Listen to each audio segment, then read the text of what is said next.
आगे बढ़ते हैं और बात करेंगे अपने अगले टॉपिक की। बात करेंगे हम उमर अब्दुल्ला की, जिन्होंने अपनी बयानबाजी दी है इंडिया अलायंस को लेकर, जम्मू कश्मीर को लेकर, स्टेट बनाने को लेकर क्या कुछ कहा है। पहले हम आपको वो सुनवा देते हैं इस पर कि जम्मू कश्मीर में स्टेट का दर्जा मिलेगा तब वो इंडिया अलायंस के साथ आएंगे, क्या कुछ उनकी शर्तें हैं, उसको आपको सुनवाते हैं। अफसोस की बात यह है कि आज इंडिया अलायंस की थोड़ी हालत बदली है। थोड़े अंदरूनी झगड़े जो है वो देखने को मिल रहे हैं जो शायद नहीं होने चाहिए, खासकर इन 4-5 रियासतों में जहां इलेक्शन हो रहे हैं। पिछले दिनों जिस तरह समाजवादी पार्टी और कांग्रेस के दरमियान एक लड़ाई सामने आई और दोनों कहने लगे कि हम यूपी में तमाम सीटों पर लड़ेंगे, ये इंडिया अलायंस के लिए अच्छी बात नहीं है।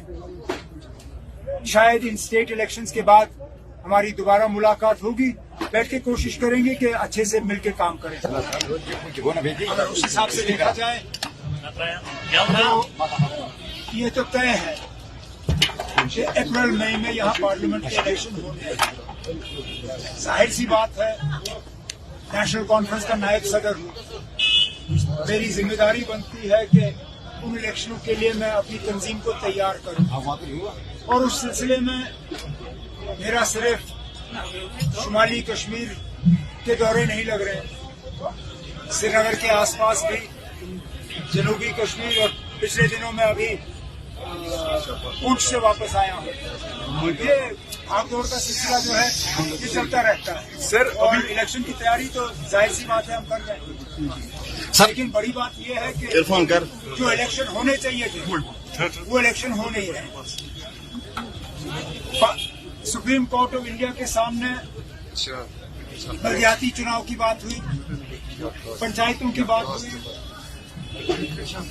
डीडीसी की बात हुई, लेकिन वो सारे इलेक्शन जो है उनको फिलहाल रद्दी की टोकरी में फेंका गया है। असेंबली जिस इलेक्शन के लिए लोग बेसब्री से इंतजार कर रहे हैं। तो उमर अब्दुल्ला ने कहा कि जम्मू कश्मीर को केंद्र शासित प्रदेश का दर्जा सिर्फ इसलिए दिया गया है ताकि केंद्र में सत्तासीन भाजपा की सरकार अपनी मर्जी से जम्मू कश्मीर में अपनी नीतियों को लागू कर सके। भाजपा के लिए जम्मू कश्मीर सिर्फ एक राजनीतिक एजेंडा है जिसके नाम पर वो पूरे देश में वोट लेती है। यहाँ जानबूझकर विधानसभा चुनाव नहीं कराए जा रहे हैं। उमर ने कहा कि मैं पहले ही कह चुका हूं कि मैं मौजूदा व्यवस्था में विधानसभा चुनाव में भाग नहीं लूंगा, लेकिन नेशनल कॉन्फ्रेंस प्रदेश में होने वाले प्रत्येक चुनाव में भाग जरूर लेगी। तो इस तरह की बयानबाजी और भाजपा को लेकर, देखिए ये भाजपा को लेके ही नहीं रही, इसके साथ साथ जो है अगर कहा जाए तो उन्होंने ये बात भी कही।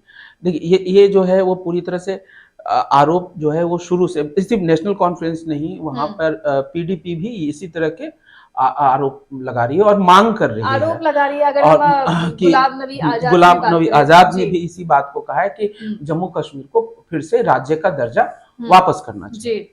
और ये बात हम पहले भी कर चुके हैं कि यहाँ तक कि अमित शाह ने भी इसकी मतलब का आश्वासन दिया है कि ये होगा। कब होगा, क्या होगा, ये कहना मुश्किल है।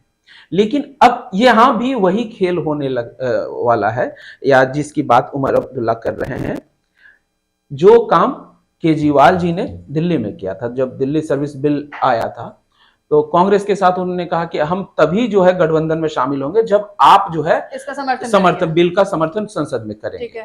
और वो इसी चीज को लेके जो पटना वो गए तो उन्होंने जो है बीच में ही जो है छोड़ के चले भी आए थे। अब देखिए अभी 5 राज्यों में चुनाव चल रहे हैं, इसकी कोई बात हो नहीं रही है। तो अब उमर अब्दुल्ला ने कहा कि ठीक है, गठबंधन तो अपनी जगह है, लेकिन इस गठबंधन में सही में क्या होगा ये तब तय होगा जब 5 राज्यों का चुनाव के बाद बैठक होगी, तब हम बात करेंगे। और अगर हमारी बात मानी जाती है और सब लोग इस चीज के लिए सहमत होते हैं कि कश्मीर को फिर से राज्य का दर्जा दिया जाएगा, तो ही जो है वो इस पे मतलब कि सोचेंगे और फिर गठबंधन का हिस्सा बनेंगे। तो ये एक बड़ी चीज है। मतलब एक चीज समझ में आ रहा है कि एक तो कश्मीर में राज्य का दर्जा देना, पूर्ण राज्य का दर्जा, केंद्र शासित प्रदेश है, ये एक बड़ा इशू है। और वहां के सभी पॉलिटिकल पार्टियां भारतीय जनता पार्टी को छोड़कर, हालांकि कांग्रेस बहुत ज्यादा इस पे अभी नहीं बोल रही है, लेकिन बाकी जो लोग हैं वो चाहते हैं कि जम्मू कश्मीर को पूर्ण राज्य का दर्जा दिया जाए। और इसी को लेके सेम वही प्रोसेस जो अरविंद केजरीवाल ने अपनाया था कि अगर आप मेरी शर्तों को मानेंगे तो ही हम आपके साथ आएंगे, अदरवाइज हम नहीं आएंगे। तो ये शर्त जो है इस बार जो है उमर अब्दुल्ला ने रखा है। कुपवाड़ा में जब इन्होंने अपना इनसे पूछा गया था तो ये बात कही है। अब देखिए, यही जो है इंडिया गठबंधन का भी भविष्य जो है, और कहीं ना कहीं देखिए जब इस तरह का गठबंधन होता है तो कहीं ना कहीं जितने पार्टियां, हर किसी का अपना एक हित है।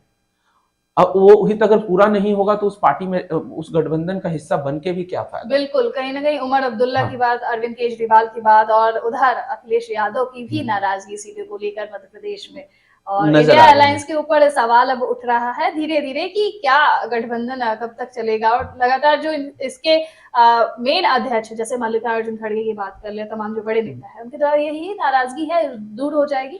आज भी उनसे जब सवाल किया गया मल्लिकार्जुन खड़गे से, तो उन्होंने एक ही जवाब दिया कि मैंने आपको पहले बता दिया है कि जो चुने हुए सांसद आएंगे वही नेता तय करेंगे, अभी इस पे ज्यादा कुछ नहीं कह सकते। तो ये काफी बड़ा सवाल है, सिर्फ और सिर्फ सीटों को लेकर, सीटों को लेकर भी होगा, मुद्दों को भी लेकर होगा। देखिए हर स्टेट के अपने मुद्दे हैं, हर स्टेट में जो रीजनल पार्टियां हैं उनके अपने हित हैं। आप उनके हितों को पूरा नहीं करेंगे तो उस कंडीशन में चीजें होंगी। तो कहने का मतलब है कि ये जो कंडीशनल है कि आप मेरी चीज मानेंगे तो मैं इसका हिस्सा हूं, नहीं तो नहीं हूं, तो ये चीजें हर जगह लागू होगा। अभी दिल्ली और हमने जम्मू कश्मीर में देख लिया।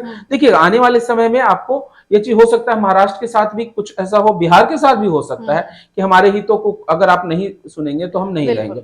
ये अखिलेश यादव के साथ जो हुआ इसका तो अभी देखना है कि चुनाव के बाद क्या परिणाम होते हैं। अखिलेश यादव एक ताजा एग्जांपल है। तो ये है। लेकिन जहां तक रही बात कि जम्मू कश्मीर को मतलब राज्य का दर्जा देना, तो ये एक विषय है जिसपे मुझे लगता है कि अभी भारतीय जनता पार्टी तो इस मूड में नहीं है, और खासतौर से इस चुनाव तक तो बिल्कुल नहीं। बिल्कुल भी नहीं। मुझे लगता है कि काफी इसमें टाइम भी लगेगा, और ये थोड़ा लॉन्ग प्रोसेस वाला भी मैटर समझ में आता है। अभी देखने वाली बात होगी कि राज्य का दर्जा इसको भारतीय जनता पार्टी देती है, कब तक देती है। जी ठीक है।